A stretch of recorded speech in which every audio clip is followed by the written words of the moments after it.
Welcome back, folks. Today we'll be talking about why Paramount's Yellowstone is breaking all kinds of viewership records. From a steamy, star-studded cast to politically charged land ownership discussions, Yellowstone is a modern neo-western that is a reflection of many prominent issues that we face today. Known for its incredible scenery and breathtaking views, we'll be showing you how you can get a chance to spend a night at the real-life Chief Joseph Ranch. Make sure to stick around to the end of the video for all the necessary information. Paramount's pride and joy. Yellowstone has been a success right from the start, with its 2-hour series premiere clocking in at almost 3 million views in 2018. Written and directed by Taylor Sheridan, it was picked up by Paramount and quickly became the network's most watched original series. An electric mix of complex characters, politics, and drama, this show has an almost Shakespearean level of intricacy. Highly adult themes keep viewers interested and, frankly, a little hot and bothered. Please note, if you have yet to see the show, this is definitely not one to watch with your kids. Season 4's premiere attracted over 8 million views, which was almost double the average views per episode of the past season. Its appeal to Americans is evident, especially more conservative learning folk. The series is far from biased, however, and in fact is a complex portrayal of the struggles that face Americans today. Yellowstone, at its core, is part entertainment, part cautionary tale. It serves to demonstrate the consequences of what can happen when self-preservation overcomes our humanity. We can see examples from different perspectives, allowing us to better understand the nuances of these kinds of issues. Currently, partway through its 4th season, it has generated significant hype and doesn't seem to be losing momentum anytime soon. In fact, there are multiple spin-offs already in the works. Prime real estate. Yellowstone is filmed at the 2,500-acre Chief Joseph Ranch in Darby, Montana.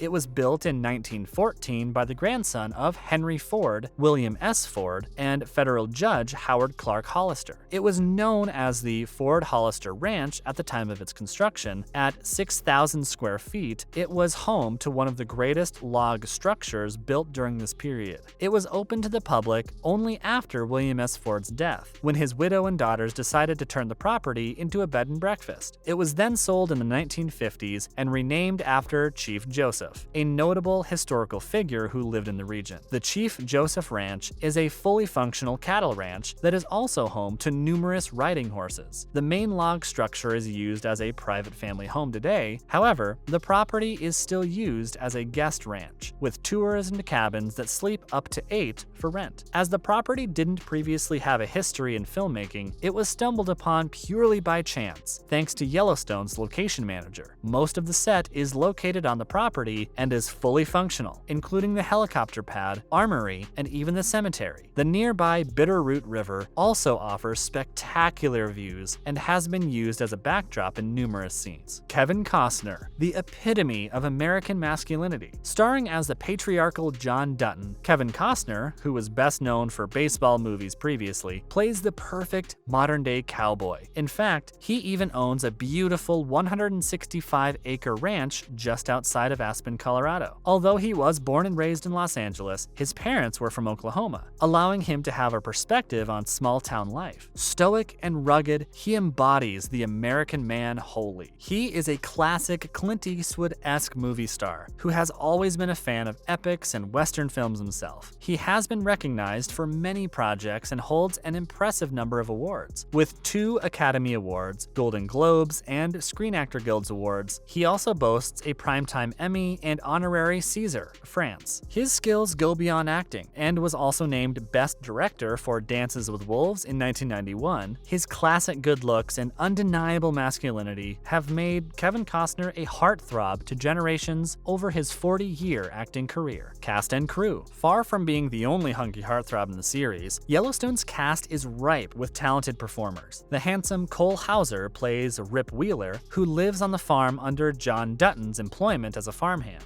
He falls in love with John's only daughter, played by Kelly Riley. They have a fiery relationship, and audience members find themselves rooting for them to finally have their happily ever after. The cabin that he lives in is on the ranch, is one of the properties that are available as a vacation rental. So if you've ever wanted a romantic evening with Rip, this is probably as close as you'll get. We'll let you know how to book at the end of the video, so don't go anywhere. Casey Dutton, played by Luke Grimes, is one of the central characters of the show. He is the son of John Dutton, with whom he has had a strained, intense relationship. He is married to a First Nations woman, played by Kelsey as Bill, who is resident to the fictional Broken Rock Reservation. Kelsey as Bill, although cast in numerous First Nation roles, is of Chinese American heritage. She has been the source of some controversy, stating that she is of Cherokee descent, although there is no official record of this. Gil Birmingham, an actor of Comanche ancestry, plays Chairman Thomas Rainwater, and there are a handful of other First Nations actors included in the cast, with performances from Martin Sesmeyer, Mo Brings Plenty, and Tanya Beatty. Writer-director Taylor Sheridan was sure to make space for representation. Taylor Sheridan's vision. Taylor Sheridan, who was previously known best for his performance as David Hale in Sons of Anarchy, co-created Yellowstone with John Linson. Nominated for multiple Oscars, he still enjoys some screen time and likes to cameo in his own projects. He has a humble background, spending his early years living on a family farm in Texas. He's the nephew of former U.S. Marshal Parnell McNamara, as well as his brother, Deputy U.S. Marshal Mike McNamara. He attended Texas State University, ultimately dropping out and later moving between New York and Los Angeles to pursue a career in film. Although he appears to be a conservative-leaning Republican, he is highly conscious of his own privilege and the strife of many Americans. Sheridan's Texas background also allowed him to be able to write a screenplay that is genuine and authentic. From the type of gear used on the set to the ins and outs of running a cattle ranch, his characters feel exceptionally believable, with Sheridan often blurring the lines between good and evil. After the success of Yellowstone, he's reported to have purchased the world-renowned 4-6's ranch in Texas and is planning to film a spin-off called 6666 at this location. Politically charged land ownership discussions. Sheridan's lived experiences and empathetic approach have allowed him to create a narrative that is reflective of modern-day America. He promotes the viewer to reflect on certain themes that apply to the current political climate in the United States. He's been quoted as saying, "It is the great shame of my nation, the manner in which it has treated the native inhabitants of North America. Sadly, my government continues that shame with an insidious mixture of apathy and exploitation." The situations that play out in the series allow the audience to reflect on different perspectives and question things which they might already have a strong opinion on. It also serves as being somewhat of an educational tool, providing examples of how vulnerable resources are distributed and hoarded in reality. Yellowstone gives us many questions to ponder, such as, how much is enough? Does anybody need as much land as John Dutton has? What defines rightful ownership? Is there such a thing as ethical consumption? Spend a night with the Duttons. Since the premiere of Yellowstone, the Chief Joseph Ranch's popularity has soared dramatically. While also known as a fantastic getaway spot, the show's success has guests booking months in advance. Whether or not you're a fan of the show, it still makes a beautiful vacation rental and has some of the most breathtaking views in the Midwest. The property has many amenities available to its guests, lacking only a restaurant on the property. Each rental cabin comes with a full-size kitchen as well as an outdoor grilling area. But if you're not in the mood to cook, Darby has several excellent restaurants. There is horseback riding, fishing, and hiking that can all be done right on the ranch. The main log house is not open to the public since it is a private family residence, but tours of the ranch and set are included with every reservation. There are 2 cabins available to rent, which appear on the show as Lee Dutton and Rip Wheeler's homes in the first season. Lee's pad, originally known as the Fisherman Cabin, sleeps up to 8 people. It has a lovely master bedroom, complete with king-size bed and a closed-in porch for a relaxing outdoor experience. Rip's home, also known as the Ben Cook Cabin, has multiple queen-size beds, 2 bedrooms, and a grand, open living room, fully booked up until the end of 2021. You can visit the Chief Joseph Ranch website for pricing information and updates on next season's availability. Thanks for watching. Make sure to hit that like button, subscribe, and enable notifications to stay up to date on all the latest Yellowstone news. Season 4 is already off to an explosive start, and we just can't wait to see what happens next. Let us know which Dutton is your favorite in the comments below.